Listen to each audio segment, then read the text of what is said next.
টেল plastics নিবেদিত।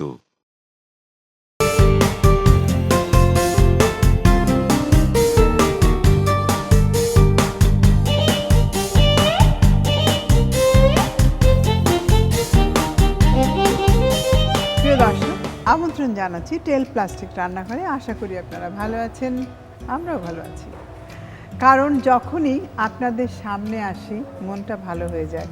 অপেক্ষায় থাকি কবে এই সময়টা আসবে, আপনাদের সামনে আসবো, গল্প করব, রান্না দেখাবো, সব কিছু মিলিয়েই অনেক বেশি রকমভাবে এনজয় করি।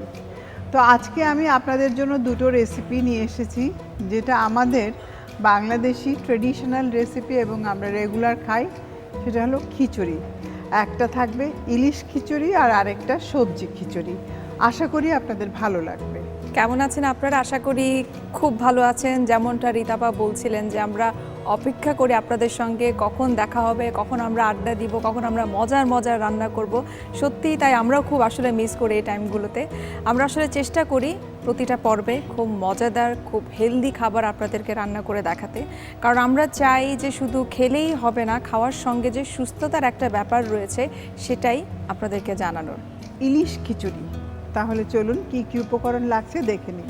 ইলিশ খিচুড়ি উপকরণ: তেল পরিমাণ মতো, ইলিশ মাছ একটি, সরিষা বাটা 1 টেবিল চামচ, পেঁয়াজ বাটা 1 চা চামচ, হলুদ গুঁড়া 2 চা চামচ, মরিচ গুঁড়া 2 টেবিল চামচ, লবণ স্বাদ মতো, পেঁয়াজ কুচি 1 কাপ, পানি পরিমাণ মতো, গরম মশলার পাউডার 1 টেবিল চামচ, আদা বাটা 1 চা চামচ, জিরার গুঁড়া 1 চা চামচ, চাল 1 কাপ, মুগ ডাল 1 কাপ, ঘি 1 টেবিল চামচ, কাঁচামরিচ 8 থেকে 10টি।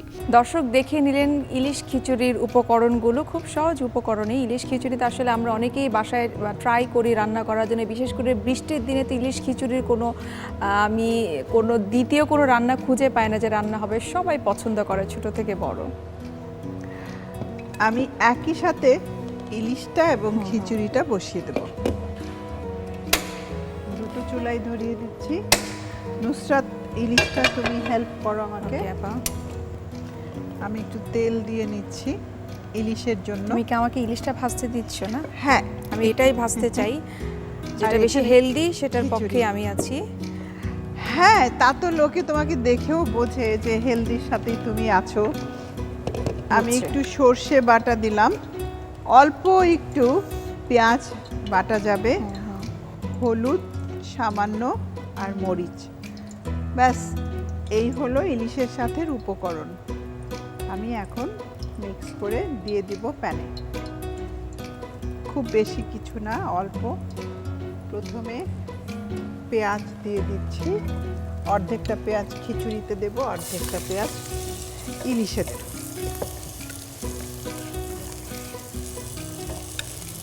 এবার ইলিশটা দিয়ে দিচ্ছি। তুমি জাস্ট এটাকে, চাইলে কিন্তু আবার ডিম সহই ইলিশটাকে আমরা রাখতে হ্যাঁ পারি, তাই দেওয়া না? যায়, কোনো সমস্যা নেই। তবে ইলিশের ব্যাপারে আমি একটু ছোট্ট করে একটা মেসেজ দিয়ে দিই, যারা প্রেগনেন্ট ওমেন তারা কিন্তু চেষ্টা করবেন উইকলি ওয়ান্স অর টুয়াইস যাতে অবশ্যই সি ফিশ, স্পেশালি এই ধরনের ইলিশ মাছ, টুনা মাছ বা স্যালমন মাছগুলো যাতে থাকে। কারণ এটা কিন্তু বাচ্চার জন্য, ফিটাস স্পেশালি তাদের জন্য খুব ভালো, ব্রেন এবং স্পাইন ডেভেলপমেন্টের জন্য কিন্তু এটা খুবই চমৎকার। তবে সপ্তাহে 2 বারের বেশি যাতে খাওয়া না হয়।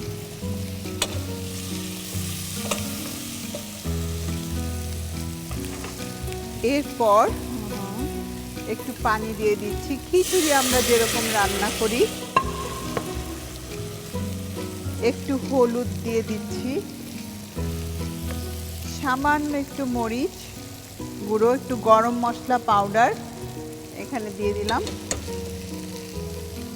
আদা পেস্ট, একটু রসুন, একটু জিরার গুঁড়ো দিচ্ছি। রসুন যাবে না, কারণ ইলিশ মাছের যে একটা ফ্লেভার আছে সেটা রসুন নষ্ট করে ফেলে। এবারে আমি ঢেকে দেওয়া দরকার আছে এটা? না, ঢাকার দরকার নেই, তুমি আগুনটা কমিয়ে ভেজে নাও। আমি এবারে চাল আর ডাল একসাথেই দিয়ে দিচ্ছি খিচুড়ির, আর পরে ভাজা ইলিশটা উপরে দিয়ে দিব, দিয়ে দমে দিয়ে দিব। ব্যাস, খুব সিম্পল রান্না ইলিশ খিচুড়ি। মুগের ডালটাকে একটু ভেজে নিতে হবে।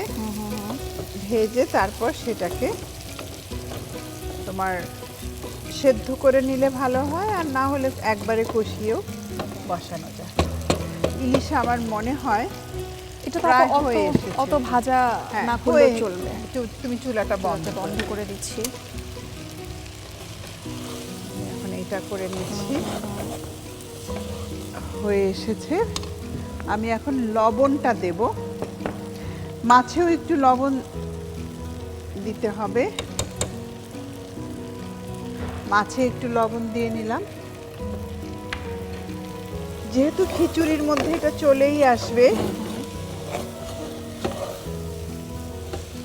একটু পানি দিয়ে দিচ্ছি, খুব বেশি না, অল্প। মুগ ডাল ছাড়াও তো আবার দু ধরনের ডাল, হ্যাঁ, মসুর ডাল হ্যাঁ। মিক্স করে আমরা দিতে মিক্স পারি একটু খিচুড়ি মজার আমরা জন্য। করতে পারি, মসুর দিতে পারি, মুগ দিতে পারি। এবার মাছটা পুরো ঢেলে দিতে হবে। দাও আমি ঢেলে দিই। ভাজা মাছটা ইলিশ মাছের মানে খিচুড়ির মধ্যে দিয়ে দিলাম। তাহলে যেটা হবে, এর যে একটা ফ্লেভার সেটা পুরো খিচুড়িতে চলে যাবে। এখন আমরা একটু ওয়েট করব। যেহেতু আমরা খিচুড়ি বলছি, চাইলে একটু ঘি অ্যাড করতে পারি, অল্প একটু। খিচুড়ির একটু না মধ্যে দিলে ঘিটা আবার ভালো লাগে না, হ্যাঁ। একটু দিতে হয়। একটু দিতে হয়। তো সব সময় তো আর খাচ্ছি না, অকেশনালি খেলে দিতে পারি। এবার ঢেকে রান্না করতে হবে। এদিকে আমরা রান্না করছি মজাদার ইলিশ পোলাও। আমরা জানি আপনাদের দেখেও খুব খেতে ইচ্ছে করছে, আমারও খুব খেতে ইচ্ছে করছে। সবারই আসলে কম বেশি প্রিয়, বিশেষ করে বর্ষাকালে কিন্তু সবাই ইলিশটা খেতে পছন্দ করে। তবে ইলিশের ব্যাপারে একটা আপা যেটা মেসেজটা দিতে চায়, অনেকেই আছে যে কিডনি পেশেন্টরা আমরা বড় মাছ খেতে বলি, তাদের জন্য কিন্তু সি ফিশটা আমরা নিষেধ করি। বিকজ অফ এটা সি ফিশে হয় কি, সল্টের পরিমাণটা বেশি থাকে, সোডিয়ামটা থাকে হ্যাঁ বেশি। সোডিয়ামটা থাকে বেশি এবং ইউরিক অ্যাসিড বেড়ে যাওয়ার একটা চান্স থাকে। সো চাইলে ওরা একটু অ্যাভয়েড করতে পারে, বড় মাছটা তাদের জন্য ভালো। তবে ইলিশ মাছটা যদি কেউ কোনো পেশেন্ট যদি দেখে তার সব কিছুই নর্মাল রেঞ্জে আছে, তাহলে হয়তো বা মাসে একবার হয়তো বা ইলিশ মাছ বা যে কোনো সি ফিশটা চাইলে খেতে পারে। সি ফিশ কিন্তু অনেক টেস্টি। আমরা খাই না, কিন্তু সি ফিশ আমার মনে হয় খাওয়া উচিত সবারই। কারণ সি ফিশের মধ্যে যে পুষ্টিটা আছে সেটা অন্য কিছুর মধ্যে থাকে না। আমি চুলাটা বন্ধ করে দিলাম। খিচুড়ি হয়ে গেছে। বাড়ার সময় একটু কেয়ারফুলি বাড়তে হবে যেন মাছগুলো না ভাঙে। আর ভেঙে এই না যায়। খিচুড়িটা কিন্তু খুব বেশি শক্ত হবে না, একটু নরম নরম। একটু মাখো মাখো হ্যাঁ, হবে। মাখো মাখো, একটু নরম নরম হবে। নুসরাত, সার্ভ করার আগে একটু কাঁচামরিচ দিয়ে নিচ্ছি, কারণ খিচুড়ির সাথে কাঁচামরিচ আর এটা মনে হয় একদম শেষের দিকে দিলে শেষে সবথেকে ভালো হয়। একটু ঢেকে 5 মিনিট রেখে দেবেন, দেখবেন যে চমৎকার একটা ফ্লেভার থাকবে, আবার কালারটাও গ্রিন থাকবে, খেতেও ভালো লাগবে। আমি এখন সার্ভ করে দিচ্ছি। খুব কেয়ারফুলি বাড়তে হবে, মানে ইলিশ মাছগুলো যেন ভেঙে না যায় সেটা খেয়াল রাখতে হবে।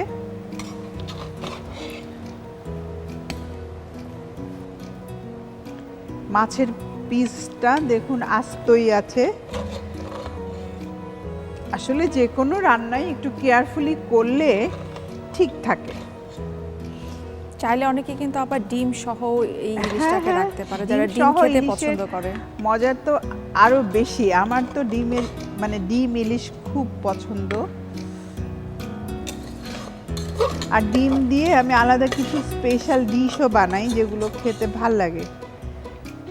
এই ব্যাস, হয়ে গেছে।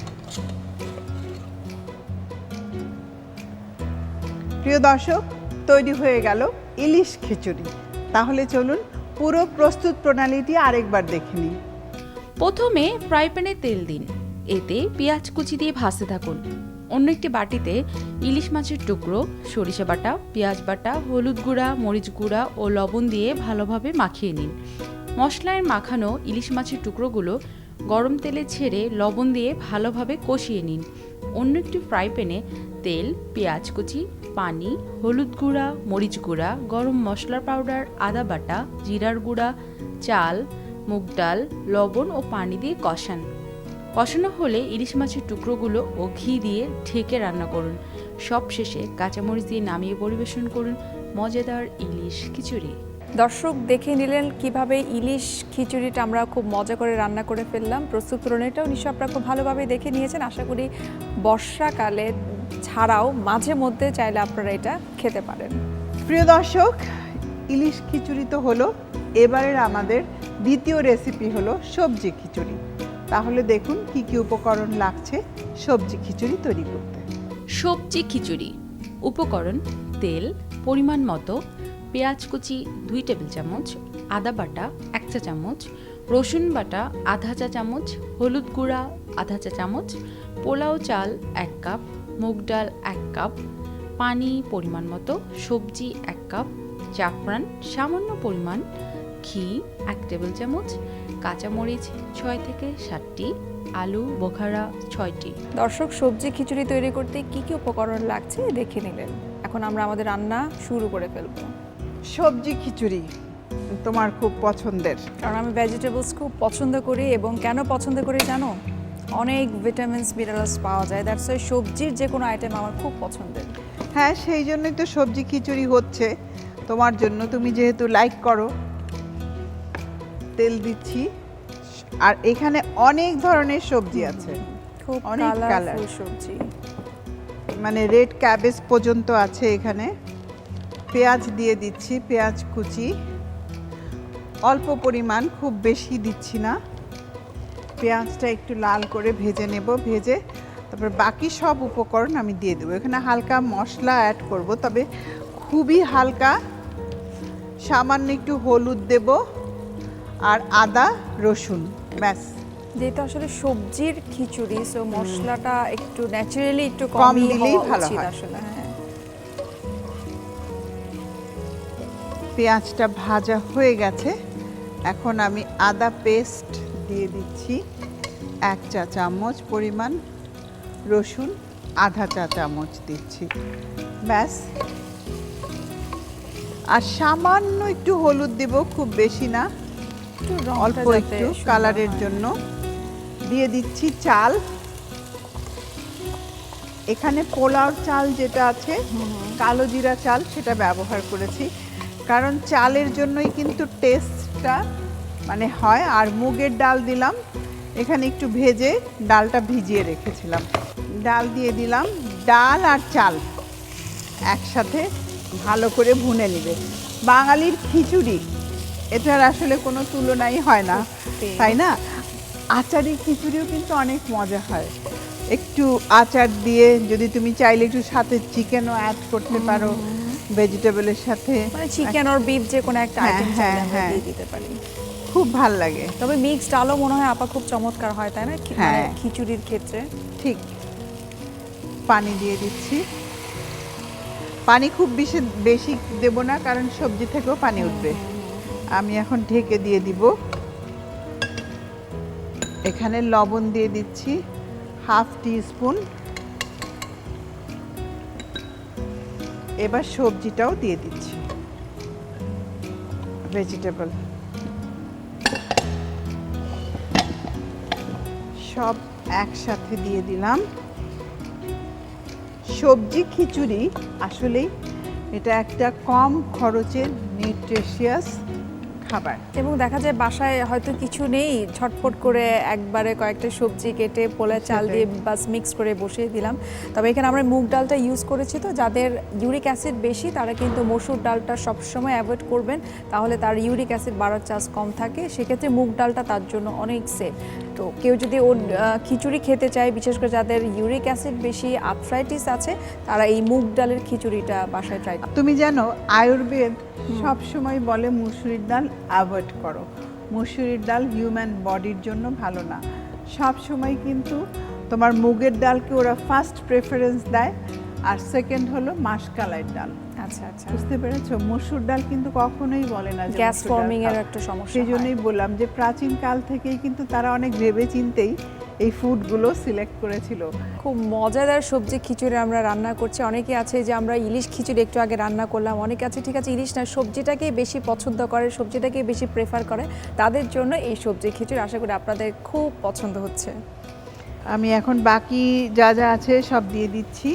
সবজি খিচুড়ি, যেহেতু একটু অ্যারোমাটাও দরকার, আমি এর মধ্যে একটু জাফরান দেব। জাফরান না থাকলে না দিলেও হবে, কোনো সমস্যা নেই। তবে যেহেতু ভেজিটেবল, এর অ্যারোমার একটা ব্যাপার থাকে, তো সেই অ্যারোমাটার জন্যই আমি হ্যাঁ, এখানে সবজি খিচুড়িতে দিচ্ছি। কিন্তু একটু আলাদা গন্ধ হ্যাঁ। থাকবে, তো সেক্ষেত্রে যে তুমি ঘি ঘি দিচ্ছ বা এই যে জাফরানটা দিচ্ছি আর দিচ্ছ একটু একটু জাফরান অন্যরকম দিচ্ছি। হবে গন্ধটা। জাফরান না থাকলে আপনি শুধু গোলাপ জল দেবেন, তাহলেও কিন্তু গন্ধটা খুব ভালো হবে। এমন না যে জাফরান দিতেই হবে, কারণ জাফরান একটা অনেক দামি মশলা, সবার ঘরে সব সময় কিন্তু জাফরানটা থাকে না। দেখা যায় 1 তোলার দাম 500 টাকা পড়ে, জাস্ট এতটুকু। তো বুঝতেই পারছো এটা খুবই একটা এক্সপেন্সিভ মশলা। তবে মশলার অল্পতেই মধ্যে দেখা যায় অনেক দিন কিন্তু চলে যায়, কারণ তবে এত খুবই কম অল্প লাগে। ব্যবহার করতে হয়, এটা একটা সুবিধা আছে। খিচুড়ি কিন্তু প্রায় হয়েই এসেছে, একটু ভেজা ভেজা থাকবে। আমি এখন কাঁচামরিচটা দিয়ে দিচ্ছি, সব শেষে কাঁচামরিচটা দেই, কারণ কাঁচামরিচের ফ্লেভারটা যেন থেকে যায়। আর চাইলে এখানে আলু বোখারা দেয়া যায়, আমি একটু আলু বোখারা দিয়ে দিলাম। যেহেতু সবজি খিচুড়ি, এর মধ্যে একটু ডিফারেন্ট বাদাম, আলু বোখারা এগুলো অ্যাড করলে আরও একটু রিচ হয় এবং হেলদিও হয়। তবে আপা পোলার চাল দিয়ে যে কোনো কিছু তৈরি যদি করা হয়, সেখানে আলু বোখারাটা কিন্তু ভালো যায়, ভালো ম্যাচ করে। হ্যাঁ, ঠিক বলেছ। 5 মিনিট ঢেকে রাখবো, তারপরেই সার্ভ করে দেব। এই যে আমি মরিচ দিলাম, আলু বোখারা দিলাম, ঘি দিলাম, সব কিছু মিলিয়ে 5টা মিনিট যেন ফ্লেভারটা সব একসাথে মিলেমিশে যায়, তারপর যদি সার্ভ করি খেতে খুব ভালো লাগবে। এটা কিন্তু আবার বাচ্চাদের জন্য কিন্তু দেখো, এই যে 5 মাস 6 মাস যখন বাচ্চাদের হয়, যে আমরা খিচুড়ি খেতে বলি, তখন কিন্তু আমরা হ্যাঁ। বলি যে মিক্সড খিচুড়ি, অল্প অল্প করে একদিন গাজর সেটাই। থাকবে, একদিন আলু থাকবে, একদিন মিষ্টি কুমড়া থাকবে। একটু একটু করে So, এটা খাওয়াতে কিন্তু পারে, ঠিক হ্যাঁ। বড়দের পাশাপাশি ছোট বাচ্চাদের জন্য কিন্তু খুব চমৎকার, খুব হেলদি একটা খাবার। আমি চুলাটা বন্ধ করে দিলাম, সার্ভ করে দিচ্ছি। ভারী সুন্দর খুশবু এসেছে, সত্যি খুব ভালো লাগছে। ঢেলে দিচ্ছি।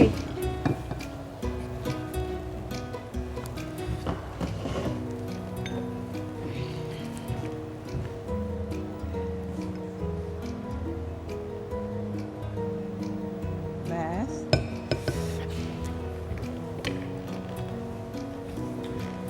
খিচুড়ির সাথে কাঁচামরিচ ছাড়া আর কিছুই ভালো লাগে না। প্রিয় দর্শক, তৈরি হয়ে গেল সবজি খিচুড়ি। তাহলে চলুন পুরো প্রস্তুত প্রণালীটি আরেকবার দেখে নিন। প্রথমে ফ্রাই প্যানে তেল দিন, এতে পেঁয়াজ কুচি দিয়ে ভাজতে থাকুন। ভাজা হয়ে গেলে আদা বাটা, রসুন বাটা, হলুদ গুঁড়া, পোলাও চাল, মুগ ডাল, পানি, লবণ ও সবজি দিয়ে ঢেকে রান্না করুন। সবশেষে জাফরান, ঘি, কাঁচামরিচ ও আলু বোখারা দিয়ে কিছুক্ষণ রান্না করে নামিয়ে পরিবেশন করুন দারুণ স্বাদের সবজি খিচুড়ি। দর্শক দেখে নিলেন সবজি খিচুড়ির প্রস্তুত প্রণালী। খুব মজাদার, খুব হেলদি, ভিটামিনস, মিনারেলস রিচ একটা সবজি আমরা রান্না করে দেখালাম। আর তার আগে দেখিয়েছি আমরা ইলিশ খিচুড়ি, দুটোই খুব মজা। যারা আসলে ইলিশ দিয়ে খেতে পছন্দ করে, তারা মাঝে মধ্যে বর্ষাকালে যখন ঠান্ডা ঠান্ডা একটু ওয়েদার থাকলো, ইলিশ খিচুড়িটা খেলো, অথবা সবজি খিচুড়ি। আশা করি আমাদের দুটো রেসিপি খুব পছন্দ হয়েছে। আর প্রতি পর্বের মতো এই পর্বেও থাকছে কুইজ, এবং কুইজের উত্তর যিনি দিতে পারবেন, সঠিক উত্তরদাতাদের মধ্য থেকে আমরা বেছে নিব লটারির মাধ্যমে তাকে, এবং তিনি পাচ্ছেন টেল প্লাস্টিক্সের তরফ থেকে খুবই চমৎকার একটি পুরস্কার। প্রিয় দর্শক, দেখে নিন এবার টেল প্লাস্টিক রান্নাঘরের আজকের কুইজ। আজকের কুইজ: ইলিশ মাছে কোন উপাদানটি সবচেয়ে বেশি পাওয়া যায়? Saturated fatty acid, omega 3 fatty acid, unsaturated fatty acid. সঠিক উত্তরটি ইনবক্স করতে ভিজিট করুন আমাদের ফেসবুক পেজে www.facebook.com/টেলপ্লাস্টিক্সবাংলাদেশ। লটারির মাধ্যমে বাছাইকৃত বিজয়ীরা পাচ্ছেন টেল প্লাস্টিক্সের পক্ষ থেকে আকর্ষণীয় সব পুরস্কার। কুইজ দেখা হয়ে গেল, এখন আগামী পর্বে কি থাকছে দেখে নিন। প্রিয় দর্শক, আপনাদের জন্য অনেক অনেক শুভেচ্ছা আমার। আজকে আমি যে রেসিপিটা সিলেক্ট করেছি নুসরাত, সেটা মানে খুবই স্বাস্থ্যকর। পনির দিয়ে দুটো রেসিপি আমি তৈরি করে দেখাবো। একটা হলো পালং পনির। এবারে পালং শাকটা দিয়ে দিচ্ছি। এর মধ্যে আমি আর গ্রিন কিছু দেব না, জাস্ট দুটো গাজরের পিস দিয়ে দিলাম আর তার সাথে কিছু টুকরো করা পনির। তৈরি হয়ে গেল পালং পনির। প্রিয় দর্শক, আজকে আমরা চমৎকার খুশবুদার দুটো খিচুড়ি তৈরি করে দেখালাম। আশা করি আপনাদের ভালো লেগেছে। এইভাবেই আমরা কিন্তু নানা স্বাদের নানা রকমের রেসিপি আপনাদের দেখিয়ে যাব, সেটা বিভিন্ন সিজনের বিভিন্ন অকেশনের। আশা করি আপনাদের ভালো লাগবে এবং কাজে আসবে। দেখা হবে আবারও টেল প্লাস্টিক রান্নাঘরে। চোখ রাখুন এনটিভির পর্দায়।